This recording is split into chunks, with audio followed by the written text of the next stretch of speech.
Hey guys, I'm Marksman1023. Welcome back to my channel. Today we will be talking about all the Valorplate information that was released so far. Anyway, let's get into it. Yeah. What is a Valorplate? Well, a Valorplate is a godlike armor that you get to play in the game. There will be 12 in total. You unlock a Valorplate by finding the required crafting items while playing.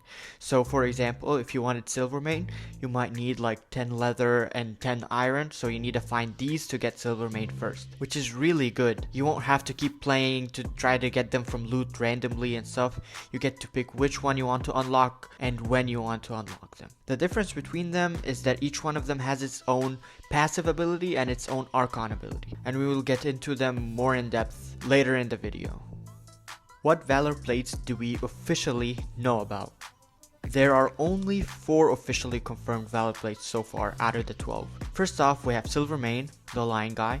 They show him off a lot in all their gameplay videos for some reason. Then there's Phoenix. She looks like one of the Valkyries you play against in God of War. Kinda looks cool. She's probably gonna be a fire type armor. I'm not sure because a phoenix is a fire bird and we get to see her weapon go on fire, but that could just be the weapon being a fire type weapon. We don't know. And then there's Greyhawk.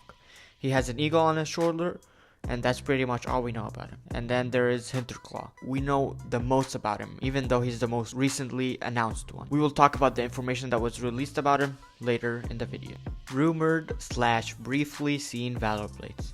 These are the Valorplates that they didn't talk about at all. They briefly showed them in the gameplay or in a picture or something that they release. First off, we have the bull or Taurus looking one. We see him briefly in some gameplay and we also see him in the 7th Sanctum in the State of Play gameplay.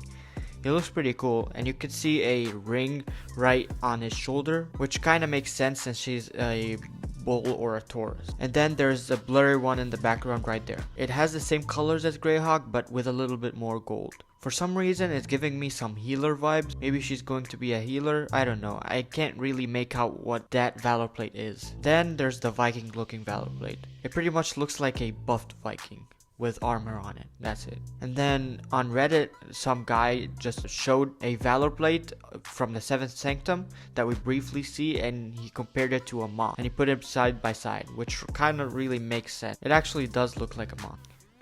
Abilities and augments.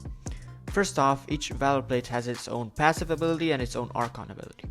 The passive ability stays on all the time, like for example plus 10% damage or something like that. And the Archon ability activates when you fill up the ultimate bar. And you could see that in most games. It's pretty simple. You fight, you fill up the bar. And then you have a unique ability that you can use. The strongest ability that you have. But not only does it do a really strong ability, it also massively increases your passive ability. Then there are the augments. There will be things that you can add to any Valorplates to add stats like plus 10 damage or plus 10 armor. You can add them to any Valorplates to make your build and make them different and change the playstyle of one Valorplate. Now we don't officially know Silvermane, Greyhawk or Phoenix's passive or Archon ability, but we briefly saw this clip of Silvermane doing an ability that I believe is his Archon ability. He glows yellow and then he does a projected sword attack. He throws them on the enemies and stuff. The only Valorplate that we know those abilities for officially is HINTERCLAW. Thanks to the Eric's Gaming interview with the devs, we know that the HINTERCLAW's passive ability is plus 10% crit chance, and the Archon ability summons 3 allies to fight with you, and it increases your passive ability to 30%. So it's going to be 30% crit chance once you activate your Archon ability. But then every single time you kill an enemy while you're in the Archon mode, you gain 20% crit chance to a maximum of 200%. Customization. The game won't have a very big customization system. It'll be very simple. First off, you won't be able to mix Valorplates. You can't get a headpiece off of one and a body piece off of one and mix them together to make a whole different Valorplate. Each Valorplate is its own Valorplate. It won't be mixed. It will just be the same as it's shown. And then there aren't any microtransactions in the game, which means that there will probably be no skins. Maybe they'll add skins that you can unlock by beating a boss, but I doubt they'll do that. The only customization that they said we're going to have is the ability to change colors around and stuff, which is better than nothing, I suppose. If you notice that I missed anything about the Valorplates information, be sure to let me know in the comments below. Anyway, be sure to subscribe and click on the bell for more Godfall info, tutorials, and gameplay. If you want an in-depth gameplay analysis of the state of play, you'll find it in the top right corner.